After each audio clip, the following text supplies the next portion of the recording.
Welcome to the Disaster News Network. Today is Monday, June 2nd.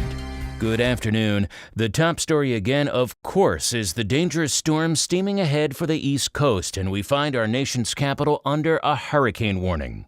President Obama signed emergency declarations for Delaware, Maryland, D.C., Virginia, and New Jersey, making available federal support to save lives, protect property, public health, and safety.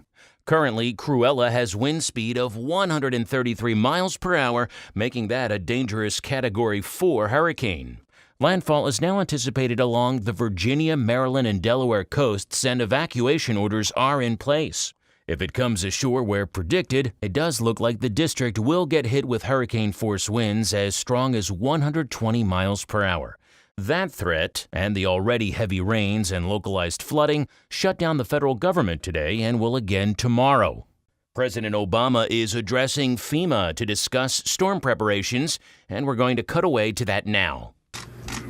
We just had an excellent meeting with the FEMA team here, the various agencies that are in charge, including the Department of Defense, Department of Energy, and others that are going to need to respond very quickly.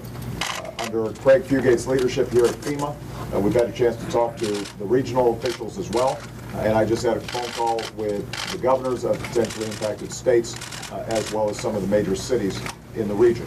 At this stage, everybody is confident that the staging process, the pre-positioning of resources, commodities, equipment that are going to be needed to respond to the storm are in place. But as Craig has emphasized, this hasn't hit landfall yet.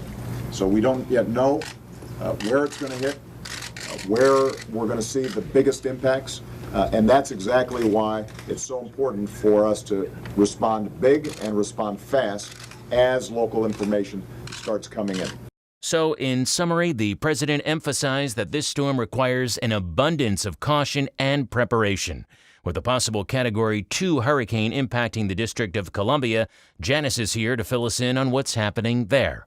Janice? Thanks, Brian. With the storm now only 200 miles off the coast, forecasters have narrowed their prediction and the nation's capital is under the gun. Fear of Hurricane Cruella emptied the streets of Washington, D.C. today. More than 200,000 federal workers were told to stay home. Schools were closed, high school graduation ceremonies were postponed, and the entire metro system was closed. But the Washington region is already feeling the effects from this storm. In the past 2 days, heavy rainfall, between 2 to 5 inches, has caused many headaches for area residents. They are continuing to see rain from the outer bands associated with Cruella. Rain isn't the only story, though. District residents are currently experiencing sustained winds of 45 miles per hour with higher gusts of up to 60 miles per hour, bringing down trees and causing power outages. In fact, Pepco says 100,000 homes are without power.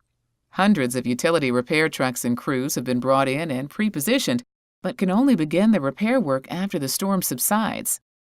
All of this even before hurricane-force winds begin slamming this region later tonight. Brian, back to you. So when can D.C. expect the worst part of the storm to hit? Most of the models have the storm hitting the Virginia eastern shore in the early morning hours. Unfortunately, it looks like it will hit at high tide. The winds and rain will encroach on the D.C. area during what is usually the morning rush hour. But I hope for those of you that are not evacuated, you stay home. Really, no one should be on the roads tomorrow. Stay safe, everyone. Be sure to tune in for the latest as we wait for this impact.